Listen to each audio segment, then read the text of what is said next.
Das heutige, noch komplett eingerichtete Lost Place besuchten wir schon vor längerer Zeit. Einst war dieses gemütliche Anwesen eine blühende Bäckerei, die mit dem typischen Duft die Herzen der Menschen erfüllte. Doch nun ist es nur noch ein Schatten ihrer einstigen Pracht. Ein verlassenes Haus, in dem die Zeit ihre Spuren hinterlassen hat. Doch die Geschichte dieses Ortes geht tiefer als nur verlassene Räume und verwehte Erinnerungen. Etwas Unglaubliches hat sich hier ereignet. Ein vernichtendes Feuer wütete in diesem Lost Place und verwandelte es zum Teil in eine gespenstische Ruine. Ei, hier steht sogar noch das Motorrad von denen. Guckt euch das an. Und jetzt kommt noch ein Raum, den fand ich sehr interessant und schön. Da ist sogar eine Frau vorbeigefahren mit dem Fahrrad. Was ist Urbexen ohne ein wenig Adrenalin, ne? Schauen wir mal ganz unauffällig kurz hier rein. Tauchen wir ein in die Mysterien dieses Hauses und erkunden zusammen die Geschichte mit einer geheimnisvollen Vergangenheit. Begleite mich auf eine fesselnde Reise, um die Geheimnisse dieses verbrannten und verlassenen Hauses zu entdecken.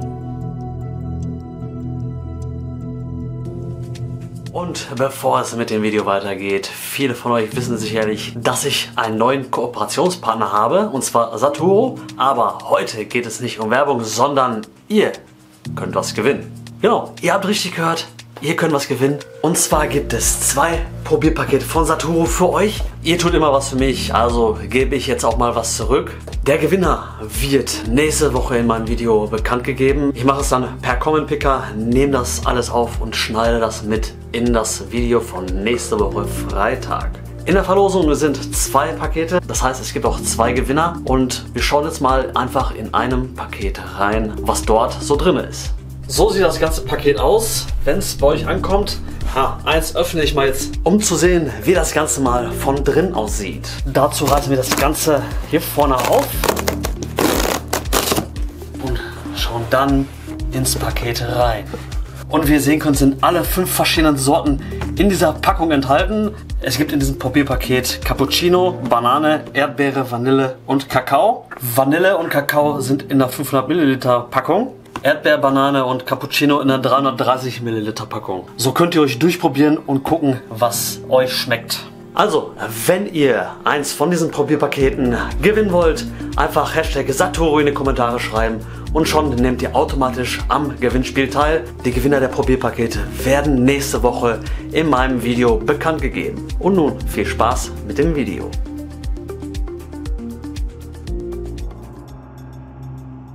Wir fangen an jetzt im Keller. Das ist der einzige Kellerraum hier dieses Hauses. Hier haben wir so ein paar Wasserkisten stehen. Hier so ein altes Flugzeugmodell, glaube ich. Und sonst ganz viele Kartons, bei denen ich nicht weiß, was drin ist. Und ich will es auch gar nicht wissen, ne? Wenn man sieht, hier ist alles verschimmelt. Hier haben wir noch einen Motor stehen. Durch die Riemen wurde das Rad angetrieben. Und hier oben könnte man irgendwas reinfüllen. Aber wofür das gesamte Ding denn war? Keine Ahnung. Dann gehen wir jetzt die Treppe mal da hoch, Richtung Bäckerei, Konditorei und Wohnung. Das Ding ist relativ lange schon verlassen, hier sind überall Spinnweben und die sind schon ewig keiner mehr hergegangen. So, gehen wir den hier mal lang und schauen uns ein wenig in der alten Küche um. Viel erinnert eigentlich nicht mehr an so eine Bäckereiküche oder Konditoreiküche, würde ich mal jetzt so behaupten. Und dass man hier an dieser Location vorsichtig sein muss, sieht man, wenn man sich diesem Fenster nähert. Hier ist direkt eine belebte Straße. Weiter geht's zur Anmeldung. Und das war wahrscheinlich damals irgendwie das Empfangsbüro oder sowas in der Art.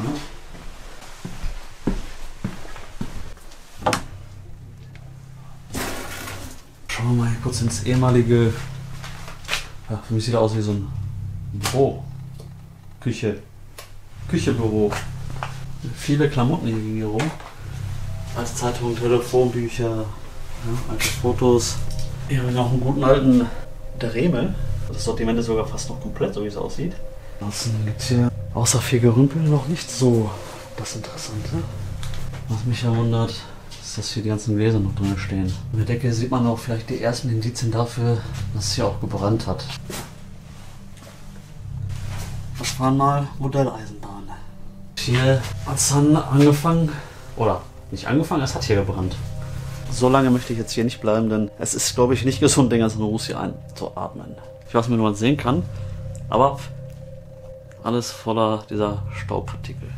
Also können wir jetzt schon mal festhalten, es hat hier gebrannt und der Herr war leidenschaftlicher Modelleisenbahnsammler. Hier irgendwo ist der Brandherd gewesen. Ich möchte hier eigentlich gar nicht durchgehen, weil ich den ganzen Kack gar nicht einatmen möchte. Jetzt habe ich es doch wieder getan, ich bin doch durchgegangen. Aber du merkst, also ich merke das Kratzen schon in der Lunge. Oh, das ist doch interessant. Hier haben wir die Werkstatt. Das ist noch eine alte Handbohrmaschine. Wir haben noch alte Schubladen und Ersatzteile. Wahrscheinlich für die Maschinen, die er damals mal besessen hat. Auf der anderen Seite sehen wir die alte Werkbank. Die ganzen Klamotten sind hier noch drin. Die Maulschlüssel und Aussätze für Nuss, Sägen, verschiedene Zahnräder. Wahrscheinlich für die Bohrmaschine. Futter für die Drehmaschine. Das gefällt mir schon mal. Schleifmaschine, ja, das hier. Falls einer nicht weiß, wie die Drehbank damals aussah, ja. Aber alles noch mechanisch und manuell. Schönes Ding. Ich habe gesagt, es wird besser und es wird, glaube ich, noch besser. Also ich finde, es wird noch besser hier. Kurz einen Raum weiter. Ei, hier steht sogar noch das Motorrad von denen. Guckt euch das an. Alter Verwalter. Der TÜV ist abgelaufen im Oktober 2020. Das ist so eine 125er Yamaha. Da könnt ihr sehen.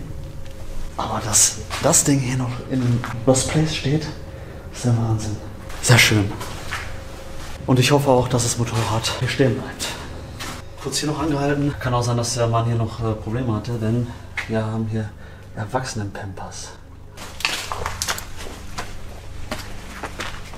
Jetzt sind wir wieder zurück, gucken uns kurz nochmal den Kühlschrank an. Auf jeden Fall muss das hier eine übertriebenste Hitze gegeben haben. Ne? Und dann wird auch noch Lebensmittel. Da unten haben wir noch ein bisschen Schinkenwurst, Ravioli, Ananasstücke und so weiter. Zum Glück riecht das nicht mehr so.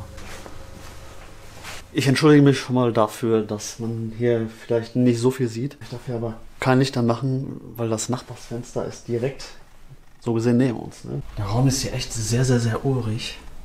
Die ganzen alten Schränke. Da hinten der alte Barschrank. Jede Menge CDs liegen hier rum. Auf dem Boden hat irgendeiner leider das alte Radio-ZDF, was hier drin stand. Dieser Vandalismus und bei solchen Geräten, das ist echt unfassbar. Wieso macht man das? Das hat doch keinem was getan, das Radio, ne? Hier auf dem Tisch haben wir noch ein Motorradteil und so alte Modellschiffe. Die sehen auch sehr, sehr, sehr nice aus, die Dinger. Und die wurden nicht zerstört. Die sind nur umgefallen. Und was haben wir hinter dem Vorhang hier? Ich glaube, das ist eine Chill-Ecke gewesen.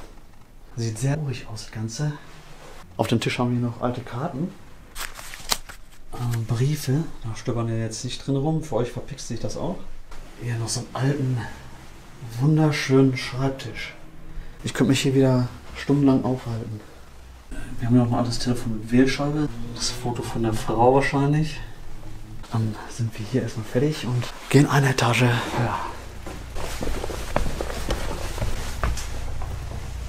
Als erstes sehen wir eine Toilette, schön in grün. Einige Klamotten noch im Schrank drin. Auch die Schränke sind alle noch voll. Und der Schimmel ist auch am Start.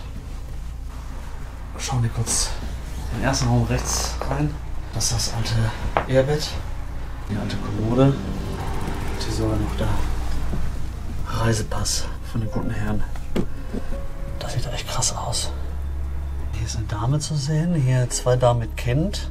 Die Fotos sehen irgendwie so irgendwo zwischen 1930 und 1945 aus. Also von der Frisur her, möchte ich das auch sagen. Und was diesen Verdacht von den Fotos ein bisschen erhärtet ist, diese Schachtel. Die ist leer. GH Anno Pino Dezember 1947. Dann gehen wir weiter kurz in diesen Raum.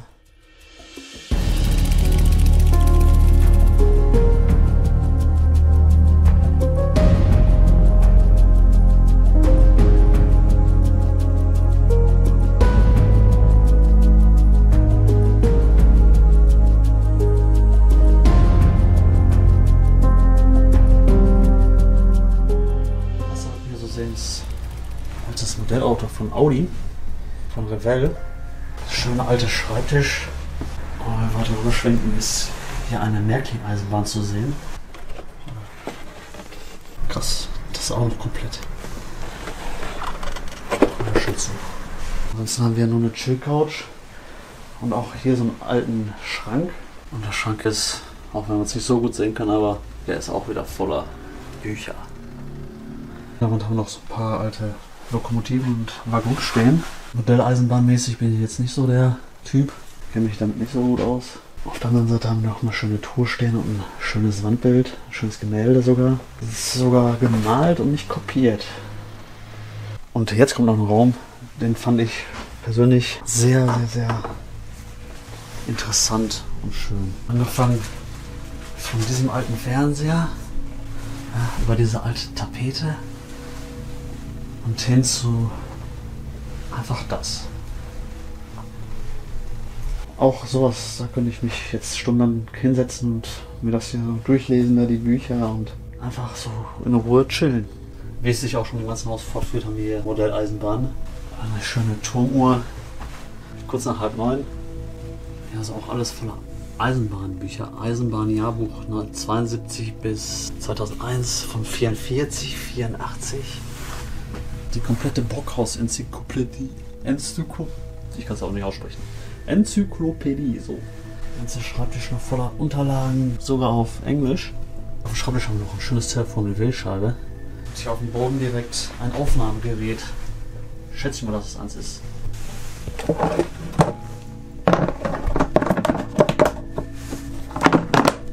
Was haben wir gegenüber im Raum so Spannendes? Viele Videokassetten. Was haben wir hier? Wir Canadian, The Trolleys of Amsterdam und so weiter. Wieder ein altes Radio von Philips. Und hier fängt es auf dem Boden schon an.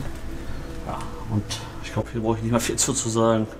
Er sammelt also Eisenbahn, VHS-Kassetten, Bücher, war Motorradfahrer. Habe ich jetzt irgendwas vergessen? Ich weiß es nicht. Auf dem Bett sehen wir noch alte Mickey Mouse Comics. Ich will jetzt nicht sagen, dass das ein Messi war, ne? Oder es kommt schon Messi nahe.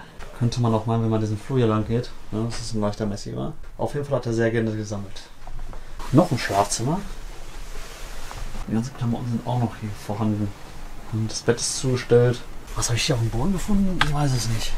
Irgendwas von Siemens. Hier steht Telefon drauf. Und wenn man das rauszieht, sieht das so aus. Wenn ihr wisst, von welchem Jahr das ungefähr ist, ist das schon sehr interessant zu wissen. Ne? Ein altes Telefon oder was. Ja, von der anderen Seite noch mit irgendwelchen alten Lampen. Das packen wir mal wieder schön dahin, wo es war. Wir gehen jetzt hier in diesen Raum noch mal rein. Der Herr hat auch Frauen sehr gemocht anscheinend. Und der Kalender, habe ich vorhin schon mal geguckt, ist vom Jahr 2000. Im Raum haben wir auch ein paar Schallplatten.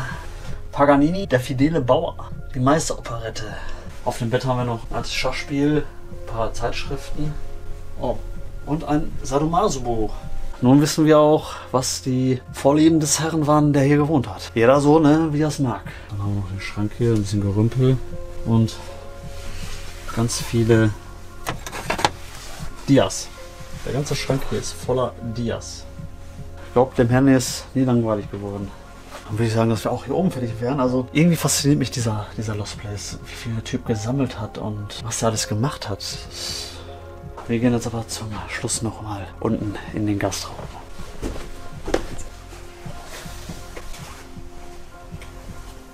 Guckt euch das an.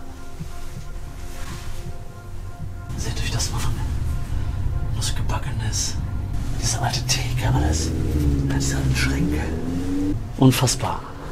Sehr, sehr, sehr schön. Ja, vielleicht war das auch irgendein halber Bäcker mit Verkaufsladen, so ein kleiner Supermarkt von damals. Irgendwie sowas in der Art, keine Ahnung. Ich kann es nicht sagen. Schau mal kurz hier einmal in den Bereich. Vielleicht war das auch ein Konditor und Bäcker und ein Verkaufsladen. Da ist sogar eine Frau vorbeigefahren mit dem Fahrrad. Was ist Urbexen ohne ein wenig Adrenalin, ne? Schauen wir mal ganz unauffällig kurz hier rein. Rote Beete, Speisekartoffeln. Schaut euch das an. Das ist doch traumhaft. Dass es sowas hier noch gibt. Wenn man sich vorstellt, dass damals dann die Leute da reingekommen sind, sich da hinten einen Kaffee getrunken haben, die kleinen Kinder sich an die Süßigkeiten bedient haben, dann muss ich alles mal so ein bisschen vorstellen als Urbexer, finde ich jetzt. Wunderbar.